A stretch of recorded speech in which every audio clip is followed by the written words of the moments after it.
I see. Good afternoon. The Design Review Board 2 public meeting of June 5th, 2008 is called to order. Please refrain from talking amongst yourselves during the meeting, and please turn off or put on vibrate all cell phones and pagers. If you need to speak, please leave the meeting room. Anyone who wishes to speak, including applicants, is asked to completely fill out one of the speaker's cards provided at the table by the front door and submit it to staff. You will be called to present a case or speak on a specific item as desired. Anyone who wishes to be re-noticed about a project must completely fill out one of the postcards provided at the table by the front door and submit it to staff to receive notice of subsequent meetings. Current DRB agendas are available by calling our DRB hotline at 818-548-3171 or by visiting our website at www.ci.glendale.ca.us. A handout describing the procedures of the meeting, possible board decisions, and DRB reconsideration and appeals is available at the table by the front door. Please note that appeals must be filed within 15 calendar days of the DRB decision date. The chairperson may reorder the agenda items at his or her discretion. Roll call. Mr. Carter? Aye. Here. Ms. Friedman? Here. Mr. Gergos? Here. Mr. Zarifian? Here. Mr. Malikian? Here. Report regarding posting of the agenda. The agenda for this meeting was posted on the bulletin board outside City Hall at or before 5 p.m. on May 29th, 2008. Oral communications. Is anybody in the audience wishing to speak on an item that's not on the agenda? Nope. Okay. Seeing none. Next up is the review calendar. Under staff announcements, we've got a couple of announcements. The first announcement is staff would like to continue the item at 3870 Karen Lynn Drive. That DRB case number is 2 PDR 2008-005-A, and we'd like to continue it to a date certain, and that certain date, and that date would be June 19th in 2 weeks. Would you like a... Sure. So moved. What, second? Okay, a motion was made to continue the project to May 19th. Roll call. Ms. Friedman? Yes. Mr. Carter? Yes. Mr. Garros? Yes. Mr. Zarifian? Yes. Mr. Malik? Yes. Thank you. The second announcement is staff would like to bump up the approval of minutes to this part of the meeting. You have two sets of minutes from May 8th of this year and May 22nd of this year. Wondering whether you had gotten a chance to review them and Has everyone reviewed them? I have online. Yes. And we thank staff for sending them. No changes? Everything is okay? Okay. Roll call, please. On the May 8th? for the May 8th. Who made the motion to approve? I would make a motion to approve the minutes of May 8th. I'm sorry, Mr. Carter, you were absent, so... That's not the one I want to approve, so... Oh, that's the second. No, I have reviewed this one. I can. Okay. Well, the date of the other one was, there are two sets. There's May a 8th May and May 8th and May 22nd. 22nd. Then I amend my motion to approve the minutes of May 22nd. Okay. You were Second? absent, I so- was absent. I'll second it.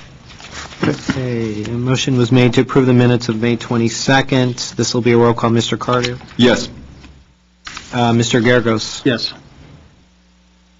Ms. Friedman? Yes. Mr. Zarifian? No, I was absent. Okay. And Mr. Malikian? Yes. Is there a motion for May 8th? Make a motion to approve minutes from May 8th. Is there a Second. second? Okay, a motion was made to approve the minutes of May 8th. This will be a roll call. Mr. Gergos? Yes. Mr. Carter? Present. I was not at that meeting. Okay. Ms. Friedman? Yeah. Mr. Zarifian? Yes. Mr. Malikian? Yes. Motion carries 4-0. That concludes staff announcements. There's nothing on the consent calendar. Okay, and now that we're going to move to the cases, I would like to move the first item, which it was continued from the previous meeting, 2 PDR 2007-100-A, to the last item, because I will be recusing myself, and so is Mr. Carter.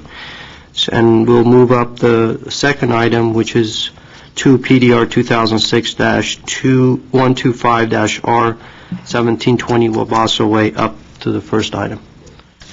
Okay.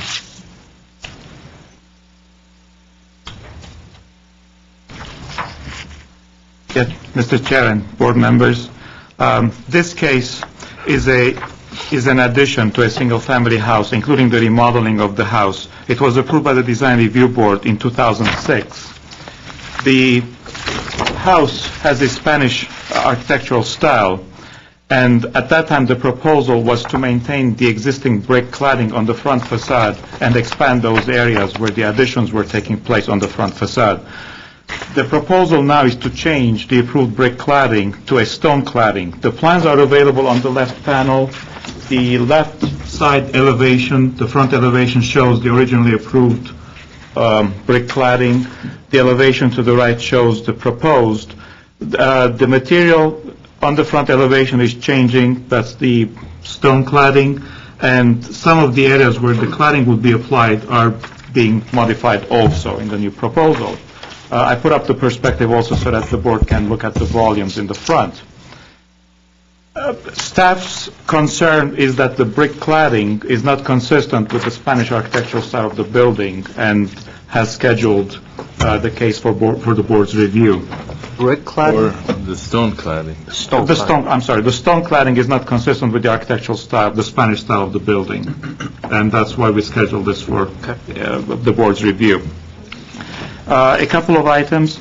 The applicant and the property owner are in the audience. They have brought some photographs of the house. The house is under construction, by the way. They brought some photographs of the house and a sample of the stone, the proposed stone. And the second item that I need to mention, Roger just mentioned the appeal period being 15 days. This particular case falls under the design review rules prior to the recent changes, and hence the appeal period is 7 calendar days in this particular case.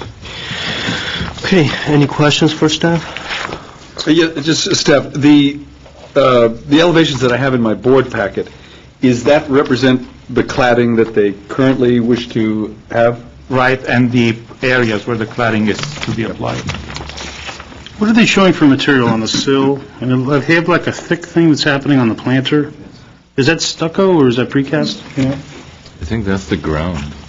It's sloping down. That's the ground. That band. That's ground? Yeah. I think it's just a sloping. Oh, that is a Just sloping? like, 10%, okay. And what is the windowsill, do you know? Is that a precast or is that plaster? I'm not sure about that material, perhaps the Okay. applicant can address, but that stone material is also to be applied to the planter areas in the front. Okay. Can we see the photos? Yes. Because I don't think that this is drawing is accurate. Like the staircase, I think, is all in. Okay, if we don't have any more questions for staff, I'll call the applicant. May I mention one little Yes. addition? In the photographs, the house is painted a beige color, and the brick cladding is not visible because it's painted the same beige color.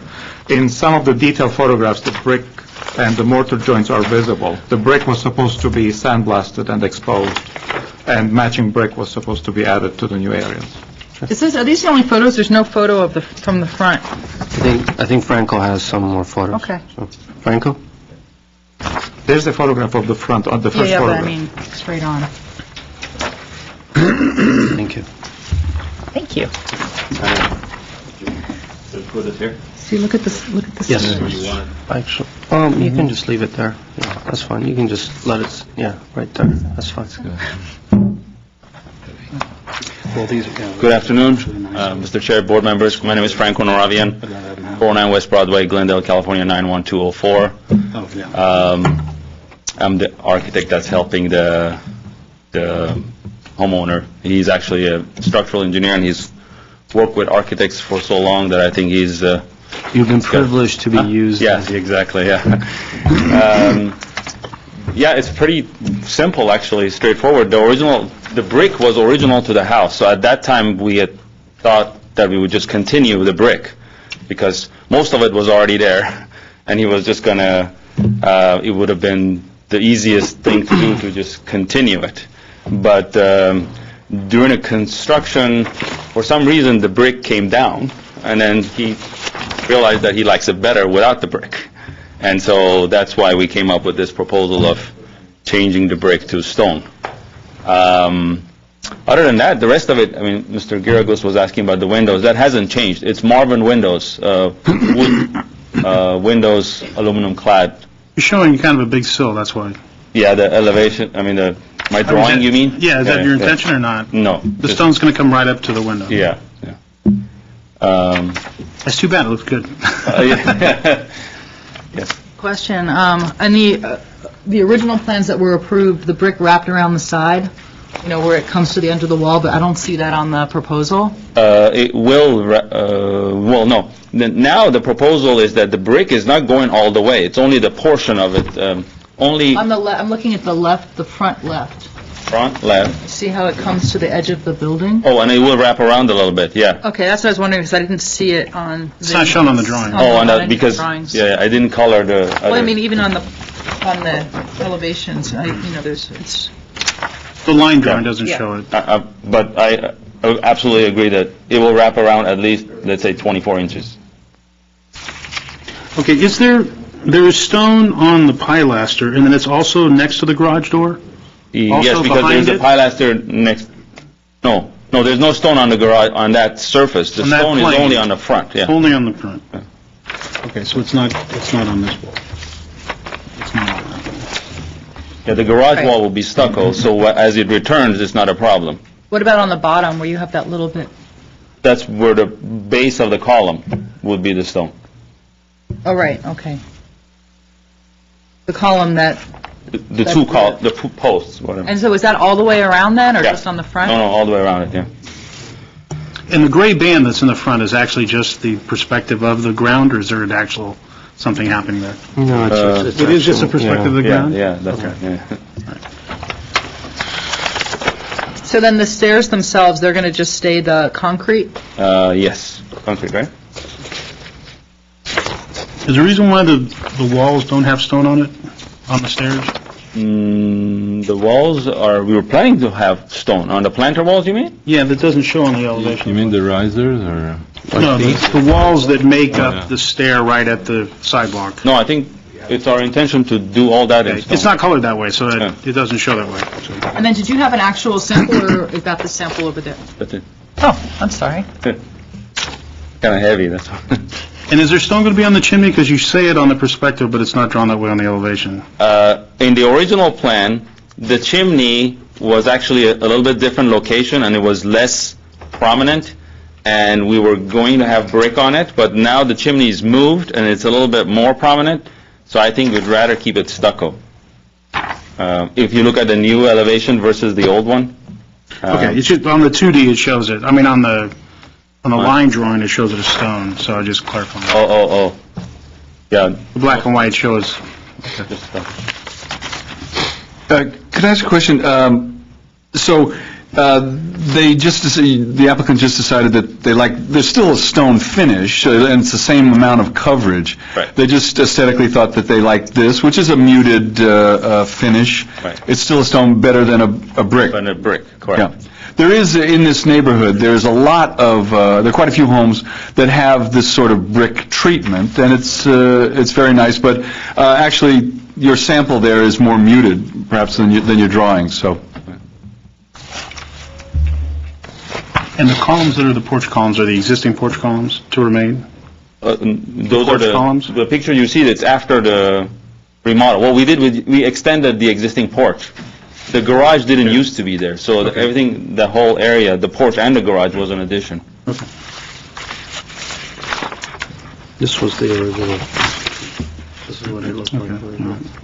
the brick came around like that. All right, thank you. Thank you. Arto Kazatsi?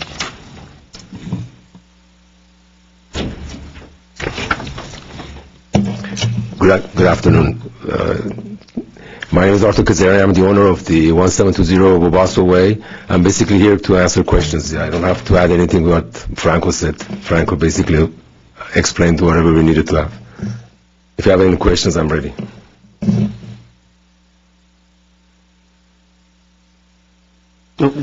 Okay, no questions? I guess no questions. Thank you. All right, we don't have any questions. We'll close the hearing. Anybody wants to start? Okay. I think it's a nice remodel, and I like the garage door that you picked more than the one that was on the plans.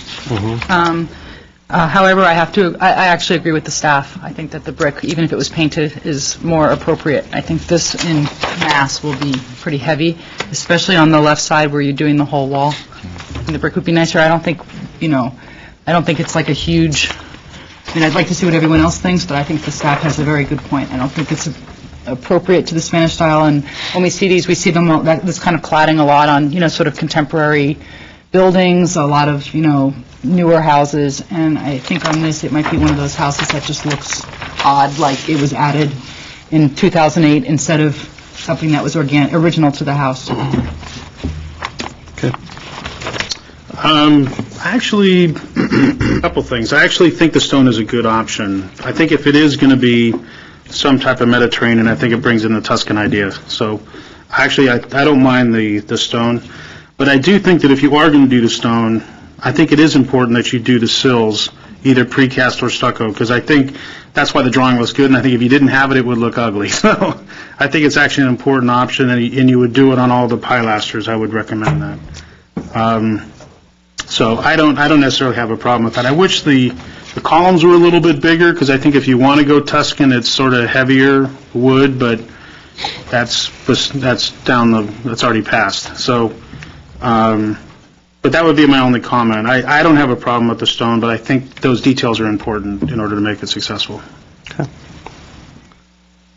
I guess it's my turn. I also don't have a problem with the stone. I think the stone will be a better, to me, will be a fresher look, and in fact, the color, I think, is working better than brick for me when I was there, and I was kind of trying to imagine what the stone versus brick might look like, and I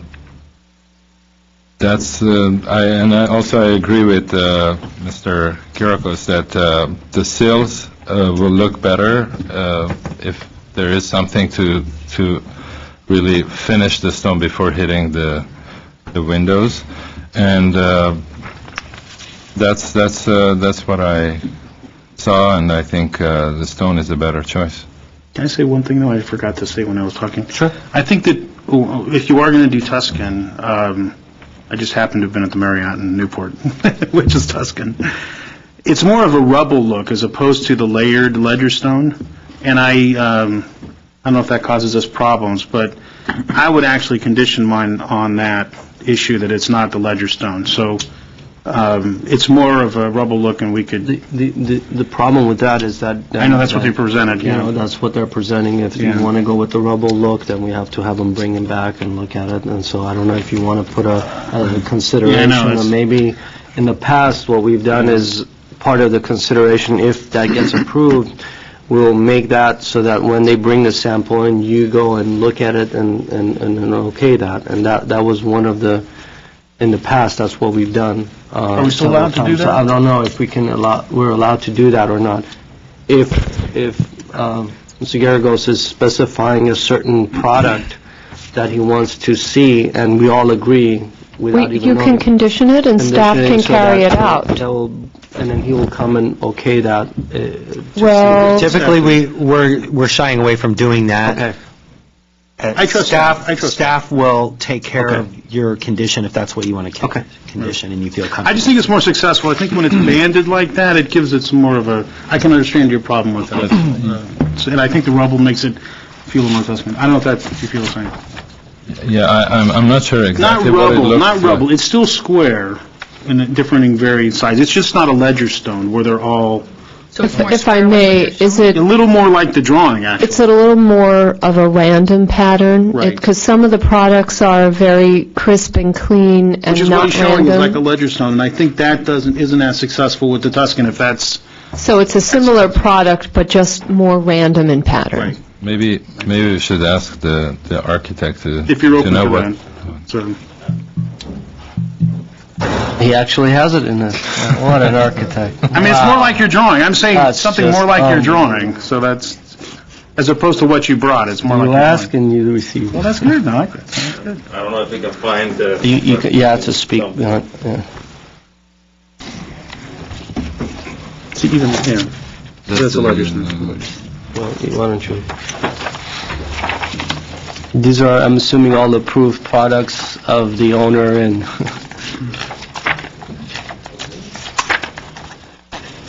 See, even that, see that?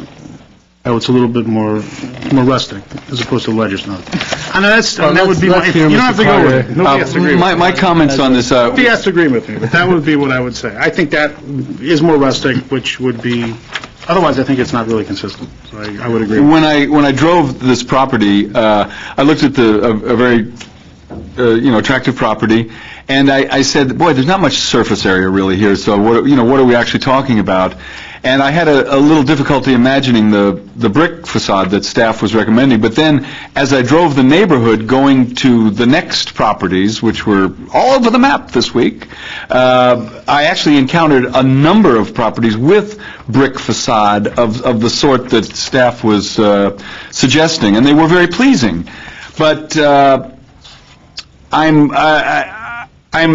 see even the example here. I understand what my colleagues are talking about in the ledger style of this, but it is a fairly muted color, so I'm open. Well, maybe I can... Yeah, tip me. Okay.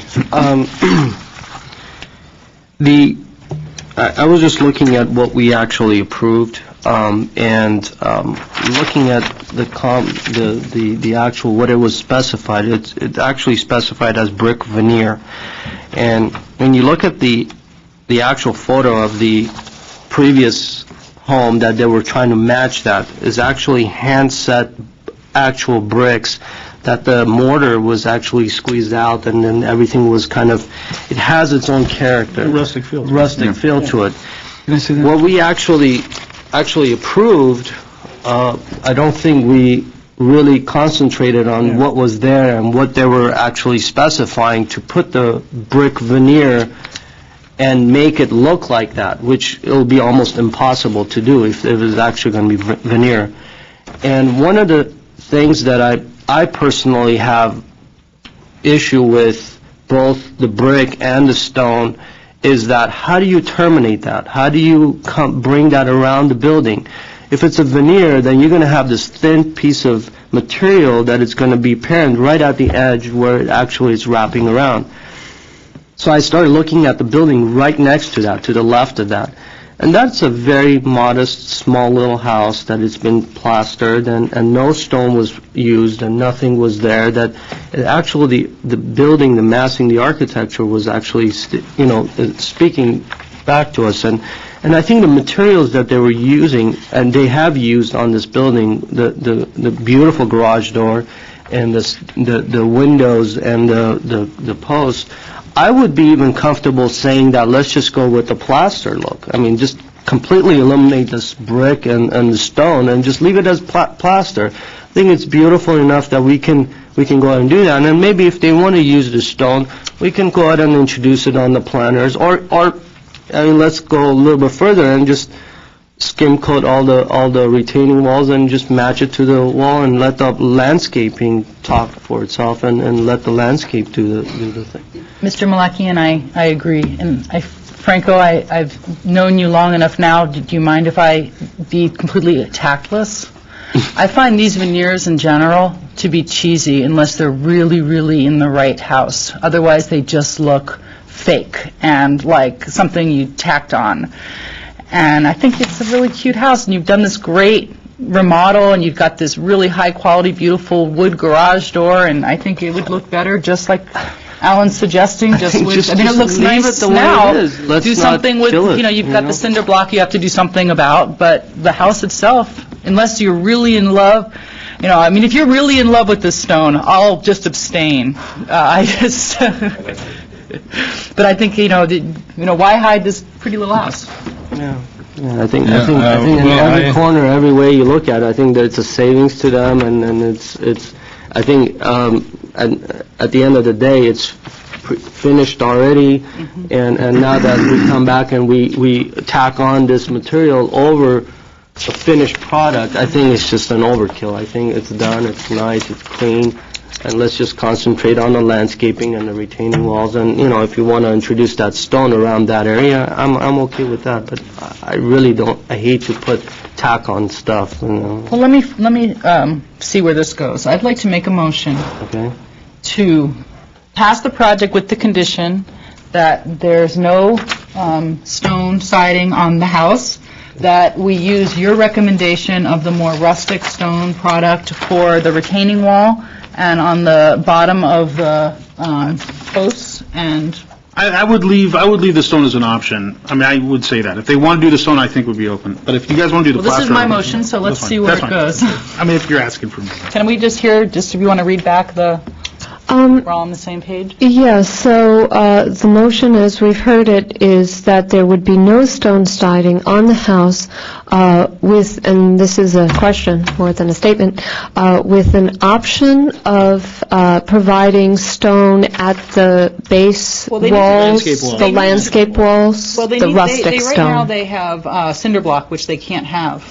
So they're going to need to put some kind of material there. So I would leave it open if they want to stucco it, or if they want to put the rustic stone that he was talking about, around the bottom, and also the retaining wall in the front.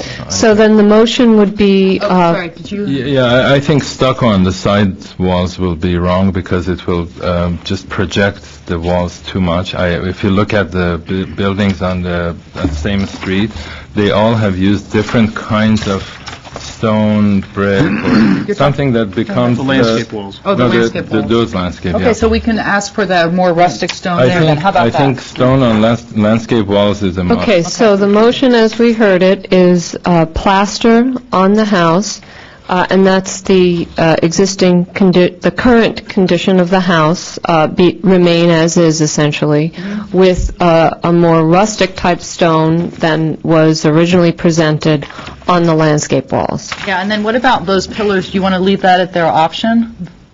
I think the pillars seem to me as part of the landscape. Okay, so the And- pillars then as well need the stone. We're talking about, So that would be Although we conditioned? can leave it as an option, for me, it can go either way because you can read Okay, it so all of the small Just pilasters. one quick comment, there's this particular house right on Verdugo, right before the park. I know They exactly which just one you mean. went through this, renovation of the front yard. I just don't want this to look like something like that. And that's one of the reasons that I just don't want this.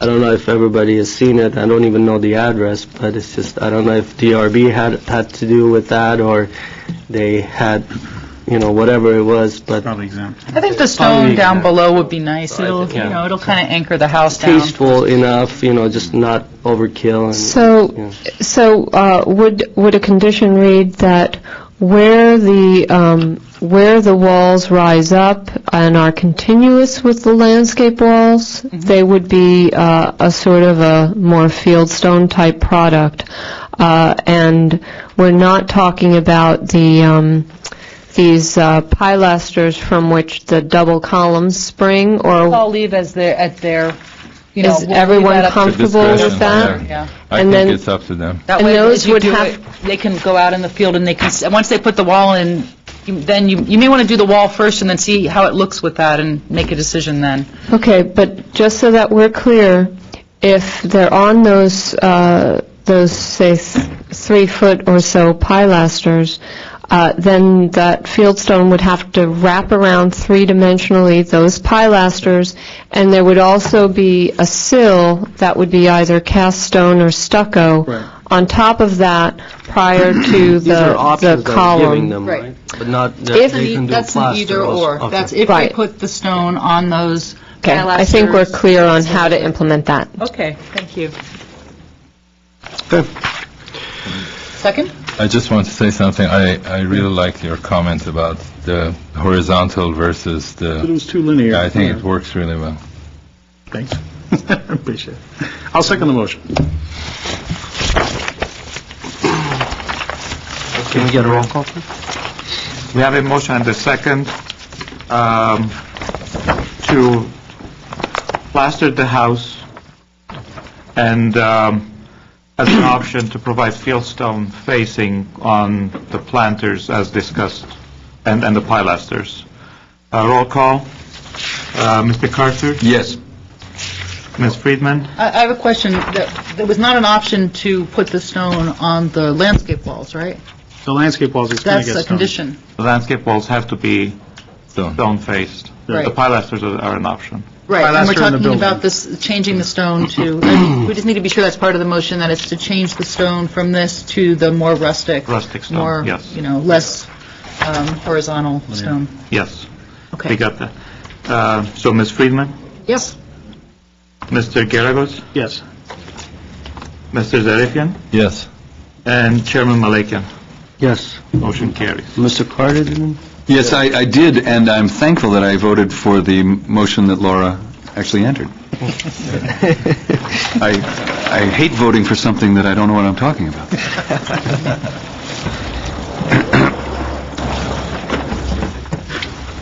And also,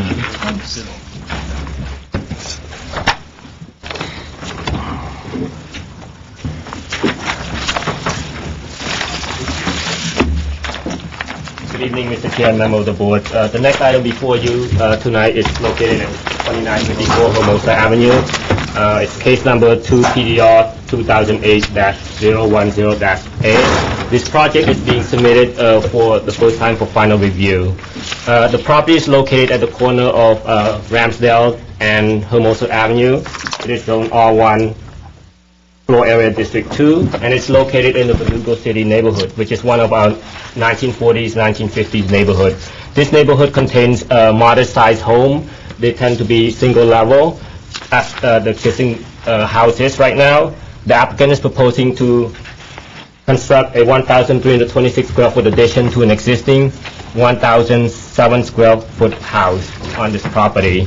Right now, it's sitting up on the property is the one-story house and a detached garage, which is accessed from the alley.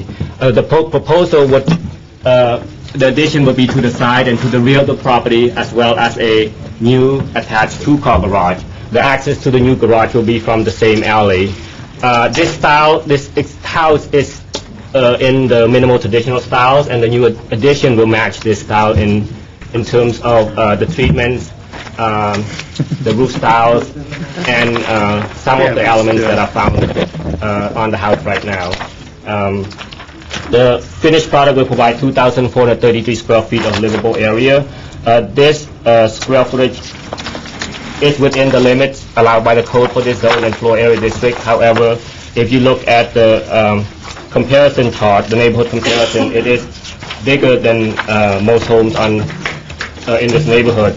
And also, provided in the staff report, staff included the average as well as the range of properties within the 300 linear foot of this property. I think that concludes my presentation.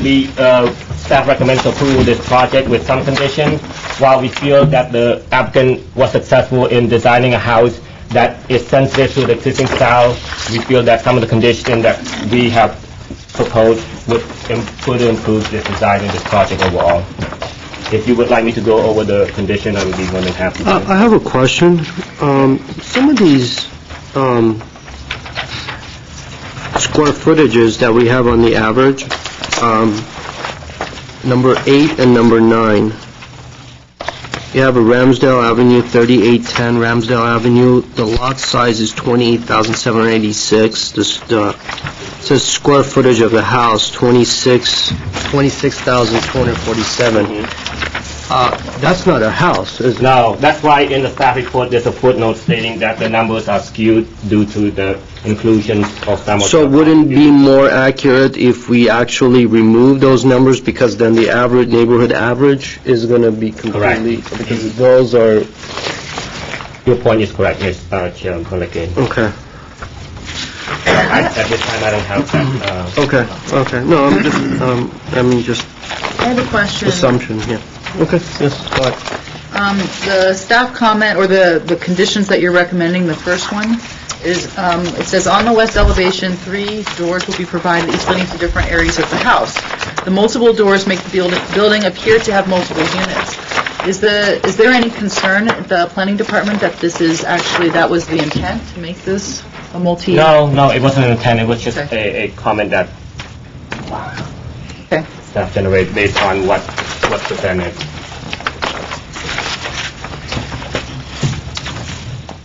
The other question, the applicant is here in the audience as well as the owner to answer any additional questions you may have. That one is kind of odd. We only have one card. The Mais Artunin.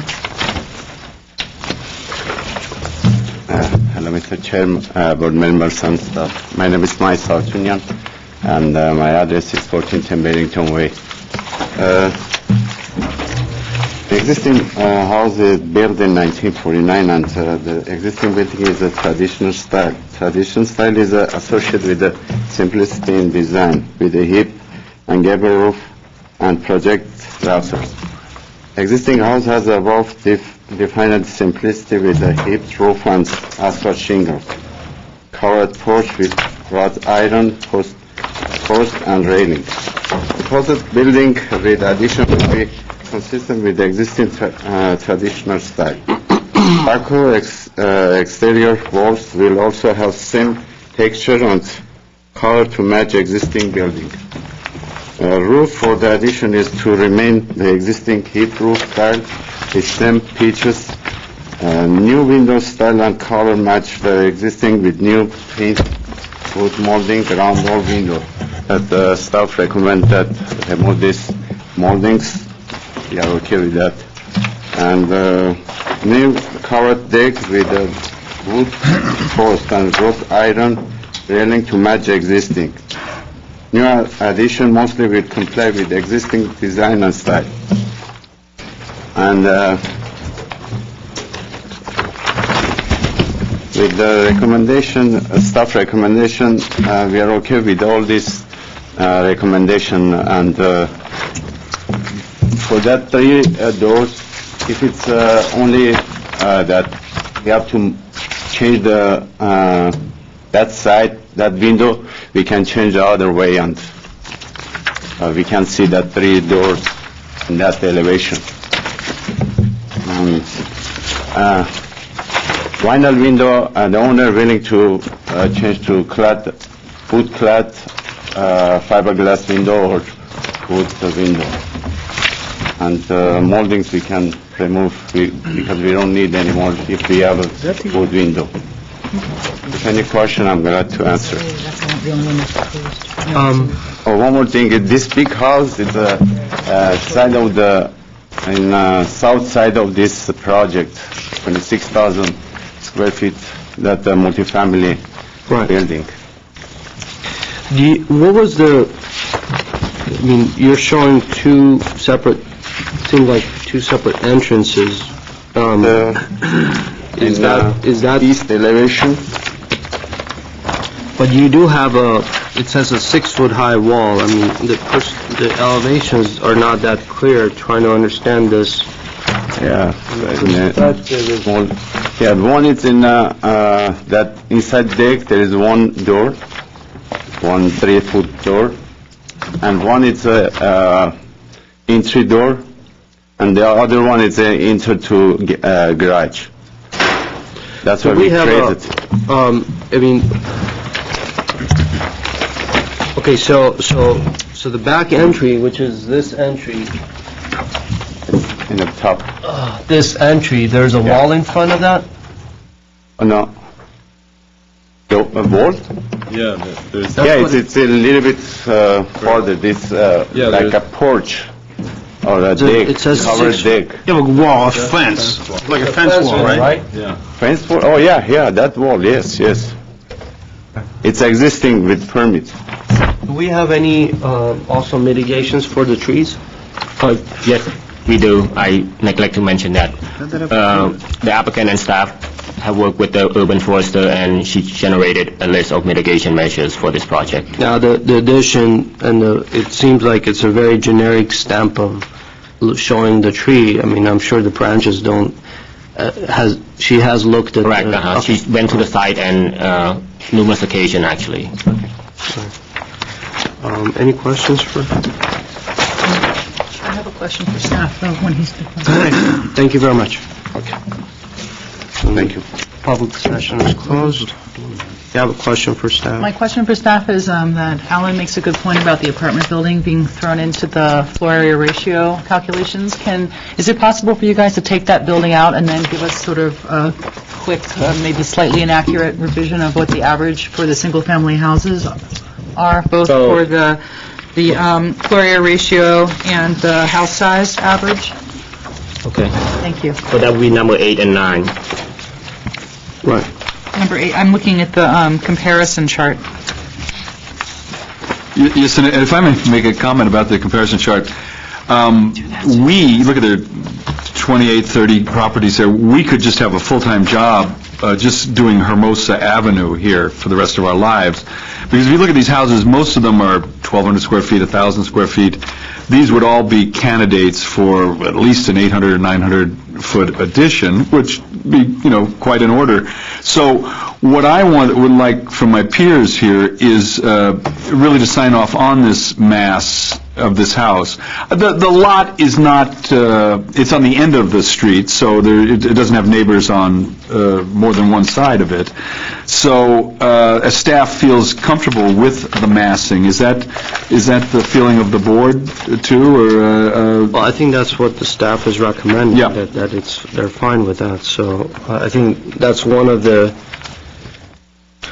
things that I had issue with, because when I looked at this, the first thing I looked at was the neighborhood average. Yeah. 2,900, they're well within that. But then when you go down the chart, you see the 26,000 and 13,000, that really throws the Skews it, yes. Skews this.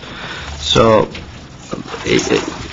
These are tiny lots in this neighborhood, 5,000 square foot lots and 1,000 square foot homes, 1,200 square foot homes. So, I mean, it is a factor, massing in this area. It is smaller than the average. Again, the average, is, part of the lot sizes, you still got the lot number 8 and the 9 included in the average lot size. So it may be that within the same average of the same lot size, but as far as the addition, I think we're a little bit over than what average would be. Mr. Chair, with your permission, just because we have 3 relatively new members on the board, just to give you a little back history, we've actually had a lot of discussions in the past about the issue of trying to take into account future development.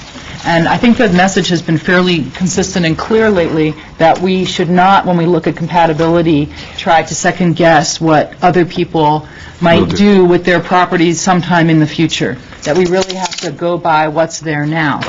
That's number 1. Number 2, that's not to say that this isn't appropriate, just that we, when we think about these things, shouldn't be thinking, well, what if everybody on the block decides that their house is too small, because we really, have no way of knowing whether that's the case. So that's been a pretty clear directive we've been told over and over again. And please, staff, if I'm incorrect, let me know. But that might give you a little bit of guidance in that respect. Okay. Anybody wants to start, or no one wants to start? So do you want me to start? I'll start. I don't mind. I think it's fine. I think the percentages are okay. It wasn't maxed, although it got close. I do agree with the staff recommendations. I think the band is unnecessary. The whole idea about the 3 doors, I think, is moot, because there's a 6-foot fence that covers up 2 of them. So I don't agree that the doors are an issue. So, I mean, in my mind. And that is the entry, which is the left one. The other 2 are behind the fence gate. Are we starting? We're not in this question. Okay. And then there was a comment about the windows over in the master bedroom over the garage, which I do, and those could be enlarged. I mean, it is a master bedroom. I mean, in some ways, I don't have as much trouble with that. But overall, I can go next. Okay. I don't disagree with the staff comments, but I don't feel comfortable passing this through with those as conditions because I feel that given the size of this house and given its position on a corner, it's going to be extremely noticeable. And even just flipping through those photos of the rest of the neighborhood, to me the issue is less the size of the house and more that if you're going to put a house this size, you have a big responsibility, and that's to design something that's up to the level of your more modest but more maybe more designed houses that are around you. And all of those houses that I saw, for the most part, even though they're small, they all really have something going on. They all either have a really nicely done front entryway, they have siding, really nice materials that are used, wood windows, this kind of thing. So when I get to this house, you have the biggest house on the block now that looks a lot like the apartment building that's behind it. And I just think that a little bit more work needs to go into designing something that's, higher quality materials and all that. And I don't think that we should be sitting here saying, well, just change the windows, change the door. To me, it's a gestalt. It's a whole design, and they need to do a little bit. It's a big house. That means a big responsibility. You need to go out and use better quality materials that befit a neighborhood like this and come back with a design that's cohesive and that's well thought out and has some kind of a vision and something to say, because this house is going to say a lot when you drive up the block. And right now it says, I'm a big stucco box with vinyl windows, because they cared a lot about giving me size but not about what we look like, what I look like. So that's my feeling. Very good. I agree. Mr. Carter? Oh, as I said, I drove this neighborhood, and I had these drawings in hand, and I think, we're giving them the benefit of the doubt on the size. I mean, I think the massing, but as you do point out, massing is massing, and so if you approve massing, you better do it with some thought, and so I would support Laura's comments. I think for the most part, the house is going to look like a one-story house because the way the land around it drops down and the way the wall surrounds the house will make it look more like a one-story house than a two-story house. Only when you go to the alley you might see it. But I think I agree with the fact that the general impression of the house lacks a level of detail, and I think some of the pieces as an overall design approach can be, for example, the entry I think for a house this big is pretty non-substantial, and it could, I think, as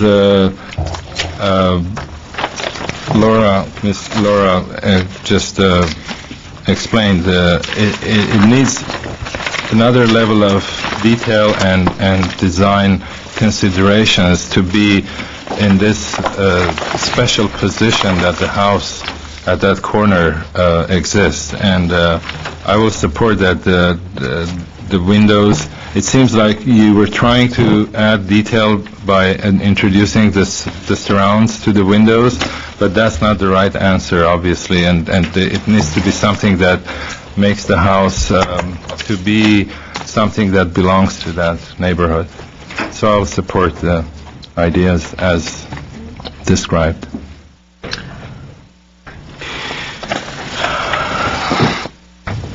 Well, I think there's a couple of things that we need to keep in mind and take in consideration. Going back to my initial comment about the neighborhood key, the two items, the 8 and the 9, if you take those out, literally this is going to be the first two-story house. So if this is going to be the first two-story house in the neighborhood, knowing that those buildings are there, obviously, I mean, we're not going to erase them, but having all the single-family homes being all one-story and this two-story, I think, as Laura mentioned, I think the designer, architect has a responsibility of making this building a very high quality and nice and something that can be used as an example for the other homes that when they're going to start realizing that they need, as Mr. Carter mentioned, that they're going to realize that they are going to be able to do it and they want to do it.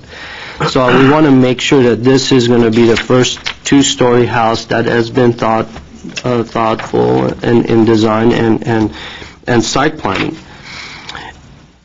One of the comments that the architect was making was that they used the materials that they found on the existing house, both the roof, the details that they was used, and other elements.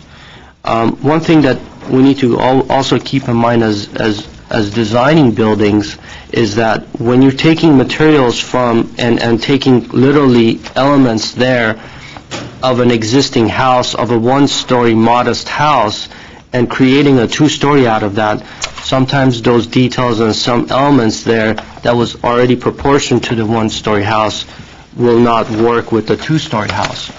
For example, right now, when you look at this entire house, you're looking at it as existing-wise. You're looking at a continuous plate height that carries through. It's a small little modest house, and the roof basically extends beyond that point. Well, what he has done is that he's taken that point and he carried it through the entire addition.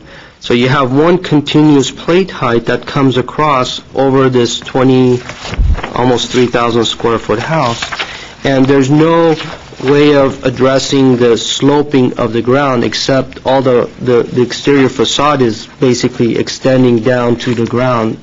So the mass is getting larger, but the top hat stays the same constant height. So I think there's good possibility and there's opportunity there that maybe we do have the height limitation, we do have some elements there that maybe we can kind of play around with. Some of them may actually go up higher, top plate, some of them are lower. It is a brand new house, it is a new addition, so let's look into that. I'm not sure, the vinyl windows that are so-called existing vinyl windows are something that to keep. I would take that to the next level. The roof materials, the way that you treat the window details. There's a lot of these little elements there that it starts playing a role of the overall design of the building. It is a two-story house. It will look like a two-story house. Right now it's a one-story house. You drive around the alley. It does feel like a one-story modest house. Once we're done with this, it's going to look much larger than anything around there. So I would be very, very careful of how to detail it, what to carry around, and use quality materials. One question that I have for staff is, have anybody looked at the 50%? Yes, so-called? I looked at that. We are okay with that? They are completely okay with that. It does feel that quite a bit of change is being done to the house, and so the other thing is that we're literally eliminating all the yardage, all the backyard, with the walls. So I don't have a problem the way that it's laid out, but I think it just has to be a lot more sensitive and a lot more details have to be addressed much better in this. So, I have a question for staff. Go ahead. no problem. I just wanted to make a quick comment. In terms of changing the eave condition or maybe the roof, by suggesting raising it, maybe it will make it much bigger. I'm not saying that's just, you're absolutely right. You're absolutely right. I don't, maybe that we will lower it, maybe that, we have certain areas. I don't know. I don't know what the answer is. You're absolutely right. So, but I think just my general comment is that you can't just take existing. You have to understand what you have as an existing architecture. It's a one-story modest, architecture, and you can't convert that into a two-story building and carry that around and assume that those details will work for everything else. So that would be my job. So just to clarify, what we're hearing is that even though the applicant has continued the materials on the existing house, because of the new size or proposed size of the house, there's a sense, we're getting a sense that the board would like to see a renovation to the facades of the entire house to really better address the new overall form and mass, which the existing finishes and details really aren't accommodated, as Chair Malekian articulated well, that the existing finishes and details might be appropriate for a more modest house for the existing house, but are no longer appropriate to the size. So you're asking the applicant to essentially increase the scope of work, better design, better detail, to renovate the entire, all the facades of the house into something that's somewhat new and different than the existing house, just so that we have a clarity, so we know how to work with the applicant. My concern, Stephanie, is that I don't want to give the direction so that this comes back with the same project with Franco's stone cladding now added all over it, and them saying, see, now we've added detail. Because I think that, I don't think that the house as it exists works. I think that it's just small enough that you don't notice it when you drive by, so it's okay. But when you all of a sudden make it big, then it no longer works at all, and then it becomes more of, something where you say, this is really not nice. So I don't know what the solution is, but I don't think it's just adding some cladding to the front, or something like that. I think what Chairperson Malekian was referring to was an issue of scale, where vinyl windows are so flat and they lack detail and depth. So once you realize that and think about what the larger mass can require to be broken down and feel right, I think that's the level of detail that at least I thought we were talking about. Okay, so just to reiterate, so what we're hearing is overall a sense that the massing of the house might be okay as long as it's as the addition and is articulated properly, and that there's an overall architectural cohesiveness commensurate with the size of the house. And quality materials. And quality materials. Great, thank you. And with reference to the roof, I think the roof eave line being straight probably is okay, because the roof itself is broken so much that you don't want to probably break it again. So it's broken in a different way, in a horizontal kind of manner. So I think it's just to find the right. I think what my problem is, I think my problem is that right now the building sits on the higher portion of the land, and what it's doing is that the carrying of the top plate over across and filling in the bottom or between the top plate and the ground with more building. I think that's it may be the only solution for this, but I think for me it's creating this unthought mass that it doesn't really work for me. I think there's definitely other solutions there that I don't want to sit here and design for them, but I think there's definitely other solutions that will reduce the height, the mass, and it will work with the slope of the ground, and it will feel like the way it is right now, that it feels like a one-story building in there. But my thing is that let's not waste the opportunity. Let's not just go ahead and simply look at what's there and just say, okay, we have this, and let's design whatever we can. I mean, there's a good opportunity. We have definitely ways of addressing it. What might be helpful, and maybe this is what staff was keying into, sort of looking at what the comments made.